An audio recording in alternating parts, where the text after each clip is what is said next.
Hello guys, magandang araw po sa lahat. Ito po si Kuya Vanloy nyo. So sa ngayong araw po ay may ipapakita lang po akong result sa pagsisitaw ko. Nagsimula pa akong magsitaw, napasukan ng orders January 12 po sa taong 2024 o this year po. So kung makikita nyo sa screen, i-tap natin yung sitaw.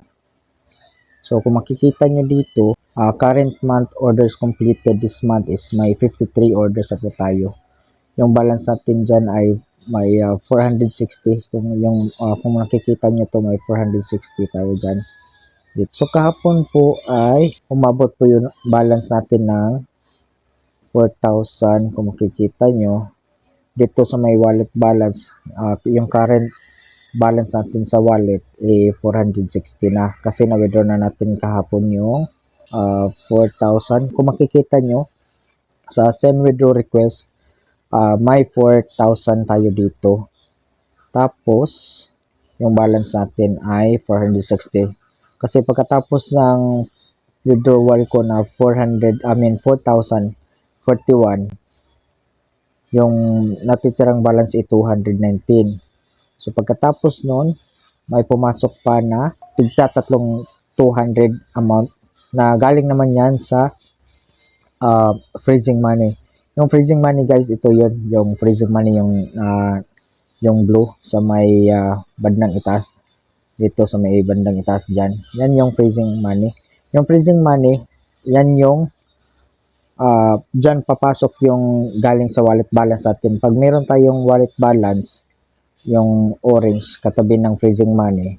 For example, may 1,000 tayo or let's say for example may 5,000 balance tayo, nag-recharge tayo ng 5,000 which is kung makikita nyo sa baba 5,000 ito yung first withdraw charge ko sa account. 5,000 yun galing sa Union Bank. So sa wallet balance tatatak dyan 5,000. So kung may ipaprocess ka na order, let's say for example 1,000. So yung 1,000 ay pupunta sa freezing money. Galing sa freezing money to wallet balance. So once makomplete niyo yung order from freezing money, mapupunta yun sa wallet balance. So pagkatapos kong mag-withdraw ng 4,000, may amount na 600 akong pumasok. So naging 857 yun kung makikita nyo. Tapos nag-pick up ako ng order, tapos nakuhanan siya ng 612 kaya naging 245. Tapos may bumalik ulit galing sa freezing amount natin na 215 kaya naging 460. So yan yung current balance natin sa wallet balance.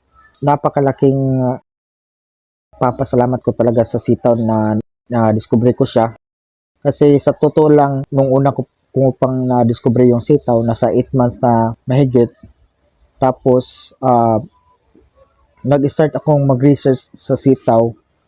Nagka-interest ako noong October last year, 2023. Tapos, hanggang nakapag-decide ako dahil sa tinitingnan ko yung takbo ng sitaw, hindi ko pa napag-decide agad kasi tinitingnan ko yung mga review kung pagkailang buwan magsasabi silang wag na, masama yung sitaw, yung scam yun. So, yun yung purpose kung bakit natagalan ako mag-decide na mag-start sa sitaw.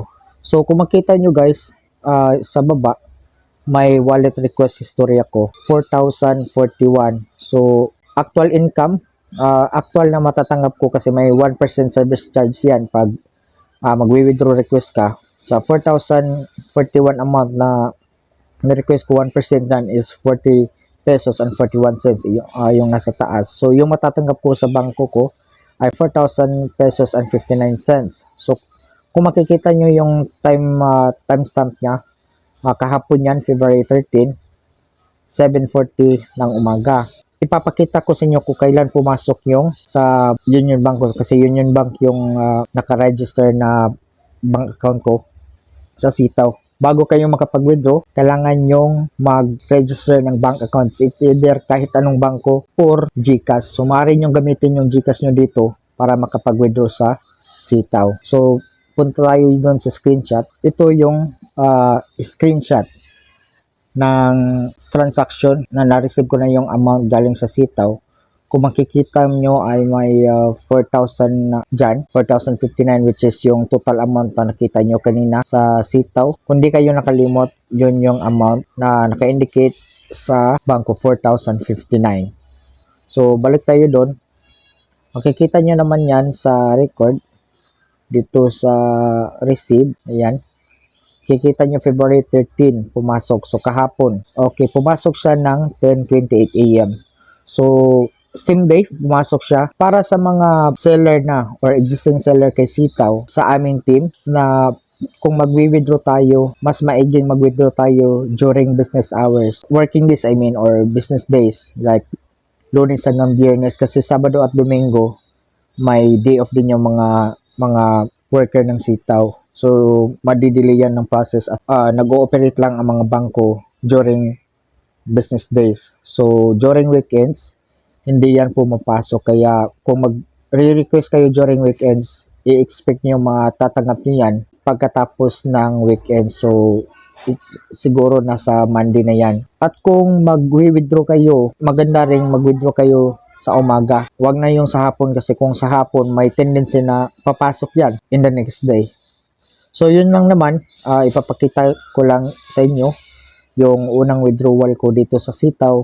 At maraming salamat sitaw sa opportunity. So, nga pala, sa gustong mag-start as seller na gusto magkaroon ng extra income, bago kayong magsimula, isa-suggest ko na aralin nyo muna. Isang suggestion ko din dito is invest with proper caution. Trust the process lang talaga. Kung gusto nyo mag-seller dito sa sitaw, gamitin nyo yung link sa baba. Yung referral code, auto-generated yan. Magkaka-extra income din kayo dito sa sitaw gamit yung kanilang affiliate program. Affiliate program, pag may affiliate kayo, magkakaroon kayo ng 3% sa every process order nila. So, malaking bagay na rin yan. Kung iipunin, lalaki din yan. Additional income din kahit wala kang ginagawa. So ito yung magandang bagay na naibigay ni sitaw sa atin. Kahit ganoon pa man, kahit yung sitaw matagal na, nag-start siya noong October 2022, hindi pa rin natin mawawala sa isipan na maaari siyang mag-close. So depende na yan sa risk appetite nyo, pero para sa akin, mas maganda na yung mag-start habang maaga kaysa matagalan pa, sayang yung panahon. So ayun lang, maraming salamat. Kung gusto nyong maging seller, gamitin nyo yung link sa baba. May dedicated customer service tayo, yung name niya is Cassandra. Napakalaking tulong dito sa team namin. Nagtutulungan kami para mapalago yung income. Kahit yung may mababang income lang or capital, napapalaki yan. Hanggang sa susunod, kung may mga tanong kayo, just comment down below. Sisikapin kong masagot ang inyong mga tanong nyo. Salamat. Hanggang sa muli.